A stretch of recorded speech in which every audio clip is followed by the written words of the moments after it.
God made his Sabbath for a round world. And when the seventh day comes to us in that round world, controlled by the sun that rules the day, it is the time in all countries and lands to observe the Sabbath.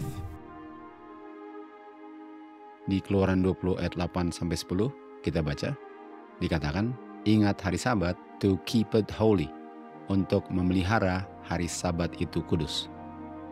Artinya kalau yang kita pelihara bukan hari Sabat, kita tidak bisa menguduskan hari itu karena yang dikuduskan adalah hari Sabat. Jadi pertanyaannya, yang mana hari Sabat?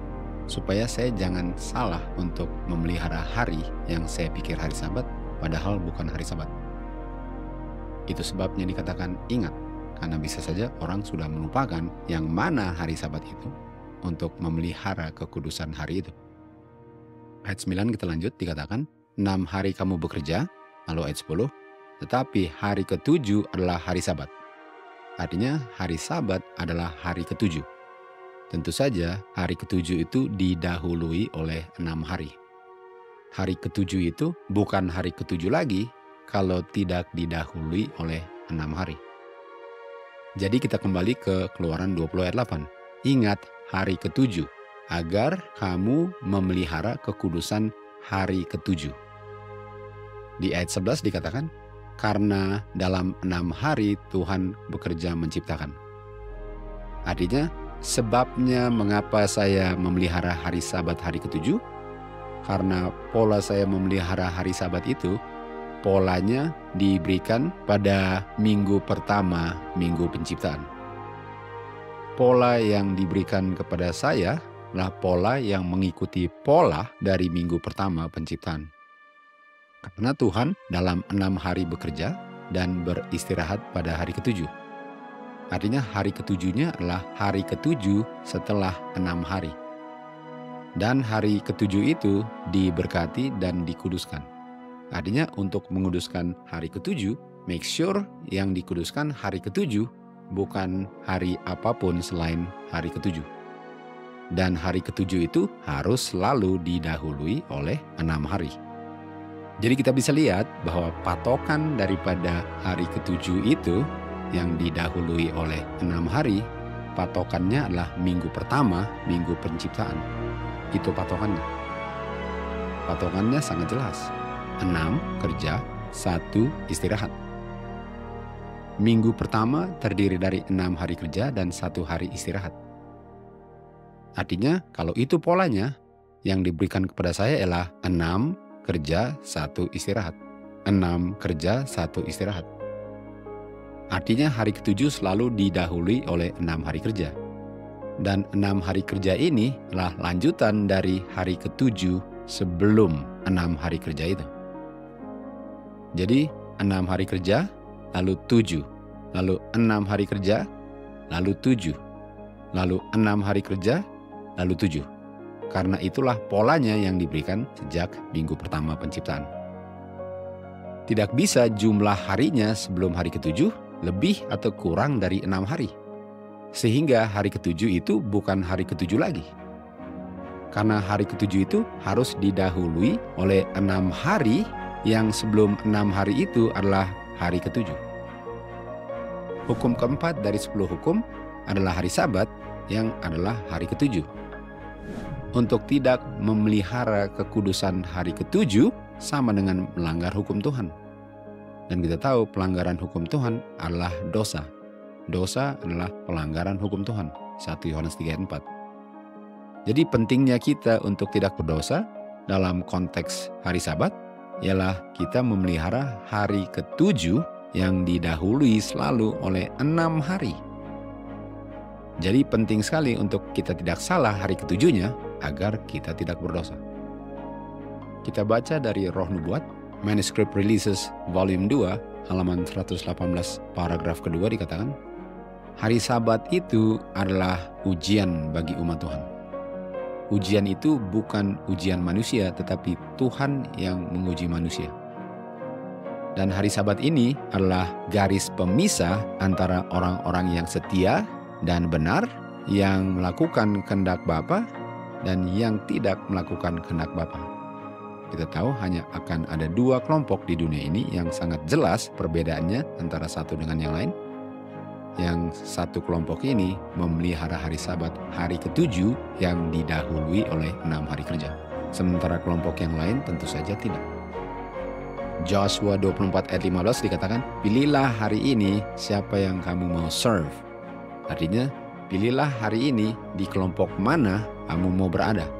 Di kelompok yang melanggar hari Sabat, hari ke-7, atau di kelompok yang menurut untuk memelihara menguduskan hari ke-7, bukan hari ke-7 yang sebenarnya bukan hari ke-7.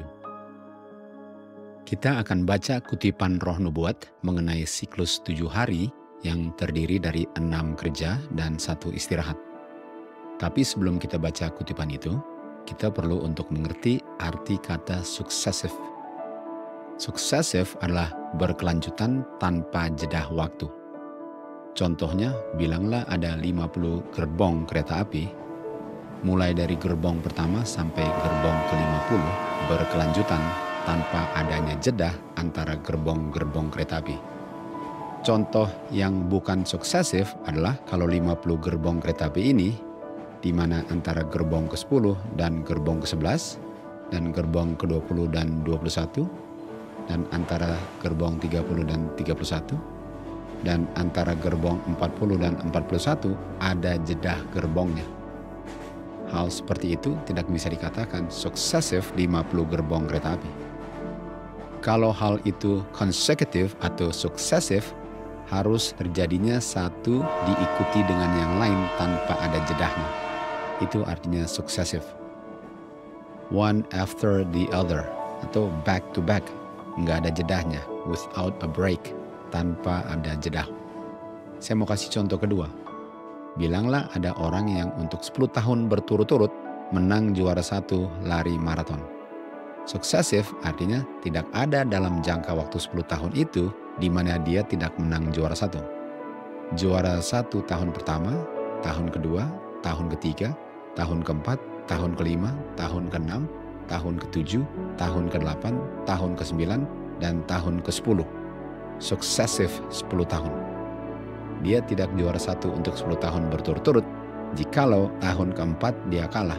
Sehingga juara satunya tahun 1 sampai ke-3, lalu enggak juara 1 tahun keempat, lalu disambung lagi juara satunya tahun 5 sampai 11. Itu bukan suksesif. Harus 1, 2, 3, 4, 5, 6, 7, 8, 9, 10. Tanpa jeda. Itulah arti kata suksesif. Sekarang mari kita baca kutipan Roh Nubuat. Ellen White dibawa dalam khayalnya ke minggu pertama penciptaan bumi kita ini. Pertanyaannya, siapa yang membawa Mrs. White ke minggu pertama penciptaan itu? Tentu saja melalui malaikatnya yang mengawal Mrs. White selalu, dia dibawa dalam khayalnya ke minggu pertama penciptaan bumi ini. Dan ditunjukkan kepada dia minggu pertama, di mana Tuhan bekerja 6 hari dan beristirahat pada hari ke-7. Dan pola 6 kerja 1 hari istirahat tidak ada bedanya dengan setiap minggu seterusnya atau selanjutnya. Artinya 6-1 diikuti dengan 6-1, diikuti dengan 6-1, dan tidak ada beda polanya.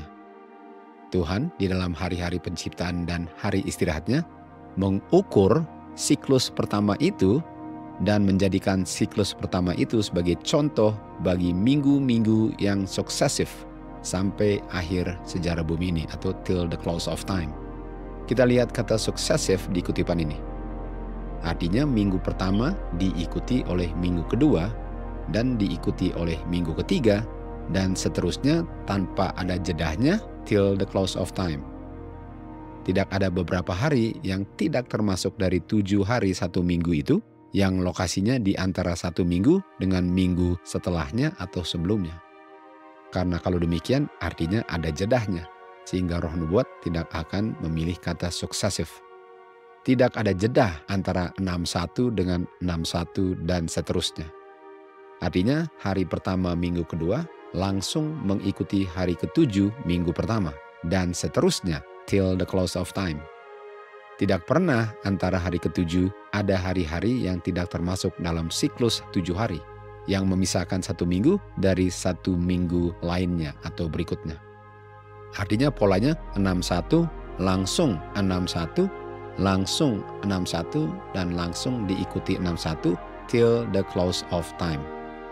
Hari ketujuh selalu diikuti tanpa jeda dengan hari pertama, minggu berikutnya, dan seterusnya till the close of time. Sampai the close of time bukan berarti bahwa setelah the close of time siklusnya berubah. Karena di langit dan bumi baru nanti, kita untuk selama-lamanya masih akan memelihara hari Sabat hari ketujuh. Yesaya 66, 22, dan 23. Siklus mingguan yang terdiri dari 7 hari harafiah, 6 hari untuk bekerja, dan hari ketujuh untuk beristirahat, yang telah dilestarikan atau dijaga dan diwariskan melalui sejarah Alkitab, berasal dari 7 hari pertama dari minggu pertama minggu penciptaan. Kutipan ini menunjukkan bahwa successive weeks, atau minggu-minggu yang suksesif, dijaga keutuhannya sampai the close of time. Tentu saja yang menjaganya bukan manusia, tetapi Tuhan yang menginstitusikannya. Jadi blueprint atau polanya adalah minggu pertama, 6 hari kerja dan 1 hari yaitu hari ketujuh istirahat. Itulah polanya. 1 minggu langsung diikuti 1 minggu berikutnya tanpa jeda waktu. Itu artinya successive. Dan hal itu berlaku till the close of time. Dan di-preserve atau dijaga utuh oleh Dia yang menginstitusikannya. Mari kita lihat rangkuman dari pelajaran ini. 1 minggu terdiri dari 6 hari kerja dan 1 hari istirahat. Hal itu demikian karena itulah polanya yang Tuhan sudah tetapkan sejak minggu pertama penciptaan. Tidak ada instruksi lain selain 6 hari kerja dan 1 hari istirahat. Dan minggu pertama adalah sampel atau contoh dari minggu-minggu selanjutnya sampai the close of time. Tuhan sendiri yang mengukur siklus pertama, yang terdiri dari 6 hari kerja dan 1 hari istirahat, sebagai sampel yang suksesif atau sampel yang tidak ada jeda waktunya antara siklus 6 dan 1 ini. 1 tahun dihitung berdasarkan 1 kali bumi mengelilingi matahari. 1 bulan dihitung berdasarkan 1 kali bulan mengelilingi bumi. 1 hari dihitung berdasarkan 1 kali bumi berputar di porosnya, mulai dengan matahari terbenam sampai matahari terbenam. 1 minggu yang terdiri dari 7 hari dihitung berdasarkan pencipta kita bekerja 6 hari dan beristirahat pada hari ketujuh. Dan itulah polanya untuk menghitung 1 minggu. Tidak ada jeda waktu antara 1 minggu dengan minggu berikutnya. Dan itu berlaku selalu. Dan itulah pola yang Tuhan sudah berikan bagi kita semua sebagai tanda yang selalu mengingatkan kita akan pencipta kita yang menciptakan langit, bumi, dan segala isinya.